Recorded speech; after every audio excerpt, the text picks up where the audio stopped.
kita ulanglah lagi ya, supaya nanti yang nggak datang tetap dapat ilmunya. Jadi topiknya regresi sederhana, linear sederhana. Katanya di sini digunakan untuk mengukur besarnya pengaruh satu variabel bebas atau variabel independen atau variabel prediktor atau variabel X terhadap variabel tergantung atau variabel dependen atau variabel terikat atau variabel Y. Jadi dari sini kalian bisa tahu bahwa variabel bebas itu banyak kali namanya. Ada disebut variabel independen, prediktor, variabel X. Variabel tidak bebas juga banyak namanya. Ada tergantung, dependen, terikat, Y. Tapi untuk melakukan regresi linear sederhana itu ada syaratnya. Pertama, jumlah sampel harus sama. Kedua, X adalah 1. Ketiga, nilai residual berdistribusi secara normal. Keempat, ada hubungan linear antara variabel bebas atau X dengan variabel terikatnya atau Y. Kelima, tidak terjadi gejala heteroskedastisitas.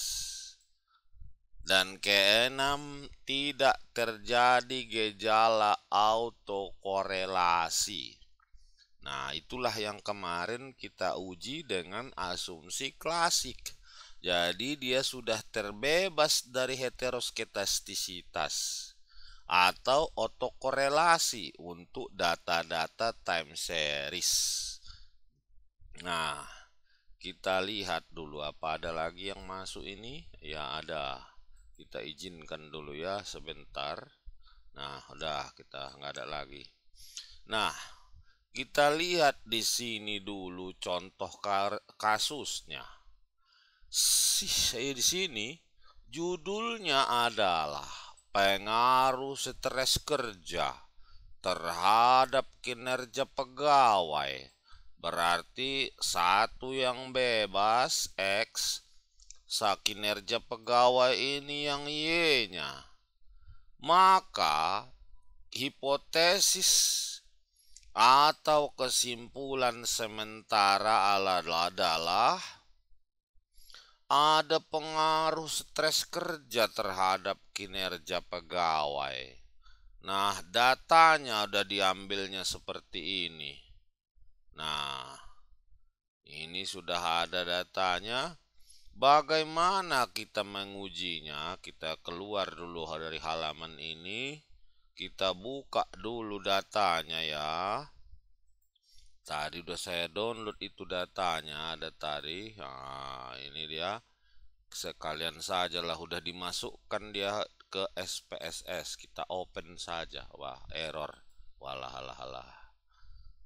Kenapa error ini? Coba nggak apa-apa, bisa. Nah, kita ambil saja, kita buka Excelnya dulu. Kita ambil datanya. Nah, ini data ecek-ecek ya. Hanya 12 orang. Tak mungkin lah kalau untuk penelitian 12 orang ya. Ini hanya untuk latihan saja. Pengaruh stres kerja X ini terhadap kinerja pegawai ini. Langkah pertama, kita buka lagi SPSS kita. Nah, ini dia. Kita klik paling bawah kanan, variabel view. Cap, masuklah. Nah, kita ketik di sini X. Nah, baru Y. Supaya dia cantik, kita bikinlah Apa nama X itu? Stres dan kinerja. Kita kasih dia di nama di label. Stres. Kita tulis. Kerja. Baru kinerja pegawai. Nah, terus kita tahunya angkanya itu tidak ada desimal. Kita nolkan saja desimal ini dengan mengecilkan seperti ini. Nah, udah selesai kita bekerja di variabel view. Kita bukalah data view kita. Klik cup. Nah, letakkan kursor kemari. Baru kita buka Excel tadi. Nah, kita copy saja supaya jangan capek kita masukkan satu-satu. Nah, kita blok sampai dia 12. Datanya sedikit saja ini ya. Nah, kita pindah lagi ke SPSS tadi. Udah klikkan saja paste. Udah selesai kita di situ. Kita lihat tadi website tempat kita mencontek tadi. Caranya katanya di sini. Nah, ini udah masuk, udah kita ikuti langkah di sini. Baru langkah selanjutnya klik katanya di sini. Klikkan analize regression linear. Nah, kita ikuti apa katanya tadi. Kita ikutilah. Klikkan dia analize regression linear. Cap, sudah. Nah, apalagi katanya, kita ikuti saja websitenya. Kalian pun bisa nanti kalian cari saja. Nama websitenya ini ada dia di sini, spssindonesia.com.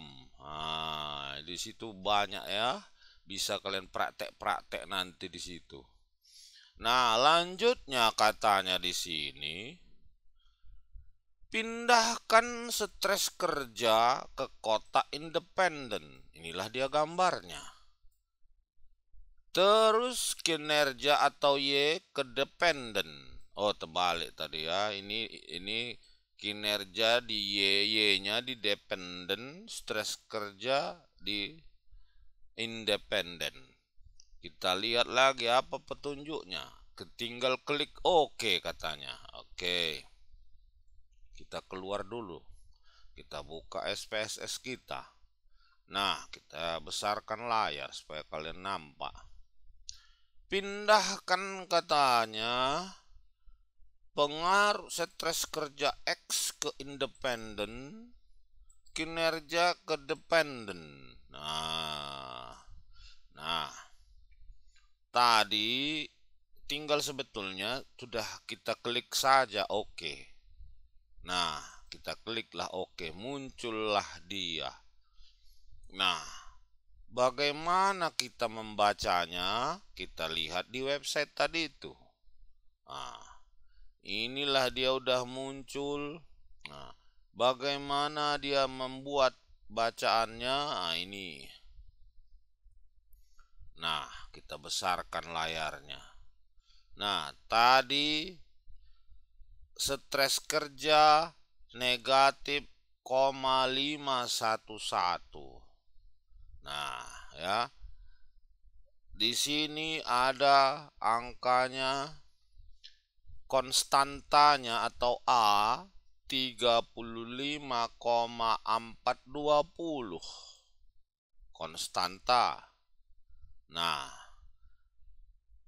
jadi apa arti konstan ini? Artinya bahwa jika tidak ada stres kerja, maka nilai konsisten kinerja pegawai adalah sebesar 35,420. Itulah arti konstanta. Baru ada B. B itu adalah angka koefisien. Dari mana apanya yang dibilang Bapak ini? Tentu kalian bertanya-tanya.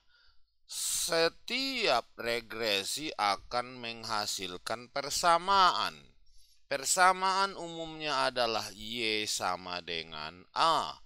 ditambah BX kalau dia sederhana. Nah, ya, itulah dia.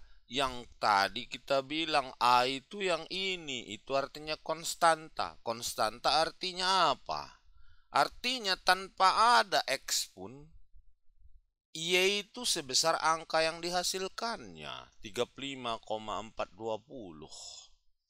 Sedangkan B yang ini namanya koefisien. Dia negatif 0,511. Nah, jadi katanya di sini karena koefisien regresinya minus, maka dengan demikian dapat dikatakan bahwa stres kerja berpengaruh negatif terhadap kinerja pegawai, sehingga persamaannya menjadi, nah ini dia, Y sama dengan 35,420 kurang jadinya. Tadi seharusnya rumus itu kan tambah, tetapi karena sesudah dihitung negatif hasilnya, jadi negatiflah dia. Nah, sekarang kita lihat hipotesisnya. Di awal-awal tadi sudah kita katakan, hipotesis awal atau H0 tidak ada pengaruh stres kerja terhadap kinerja pegawai. H1 atau H alternatif ada pengaruh.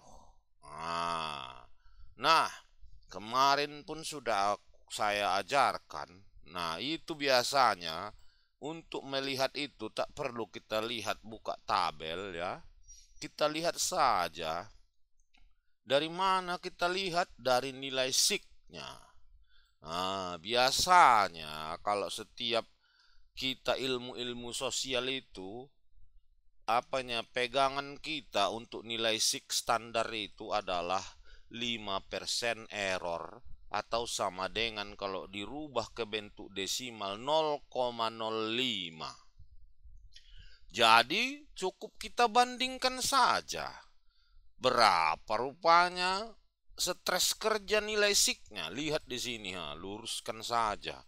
Dapatlah dia ini. Berarti nilai yang dihitung SIK hitung dibanding dengan SIK ketentuan. Hasilnya berapa? Kita lihat di sini. SIK hitung 0,001. Nah, SIK ketentuan tadi 0,05.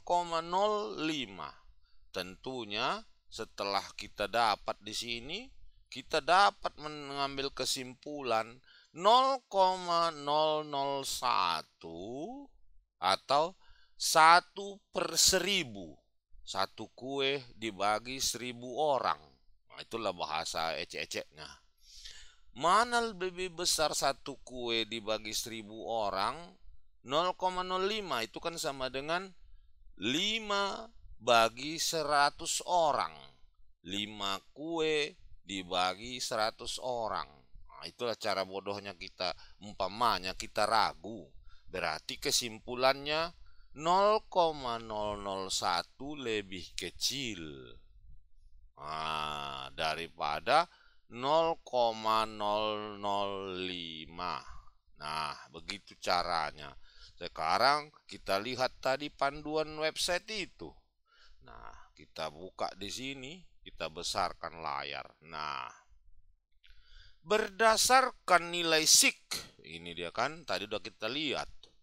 0,001 lebih kecil dari 0,05, sehingga H0-nya ditolak, H alternatif diterima. Nah, artinya apa itu? Tinggal kita lihat ke atas. Nah, mana tadi? Ini dia. Kalau ini ditolak, kita coret, cerek. Berarti ini yang dipakai. Artinya apa? ada pengaruh stres kerja terhadap kinerja pegawai. Itulah kesimpulan skripsi ini. Nah, begitulah membuktikannya. Ya, jadi kira-kira ada yang mau kalian tanya? Jangan malu-malu. Kalau nggak ada, kalau tak ada, tak apa-apa. Nah, ya, nggak ada. Ya udah kalau begitu ya kita tutup saja kelas kita ini, nanti saya buatkan rekamannya. Kalau ada yang mau nonton silahkan, kalau nggak mau menonton pun nggak apa-apa. Tunggu dulu, kita foto dulu ya. Nanti marah pula bos-bos itu ya kan, nggak ada buktinya. Nah, udah, snap, udah. Baik ya, sampai di sini dulu pertemuan kita. Mudah-mudahan bermanfaat di dunia maupun di akhirat. Terima kasih. Selamat malam.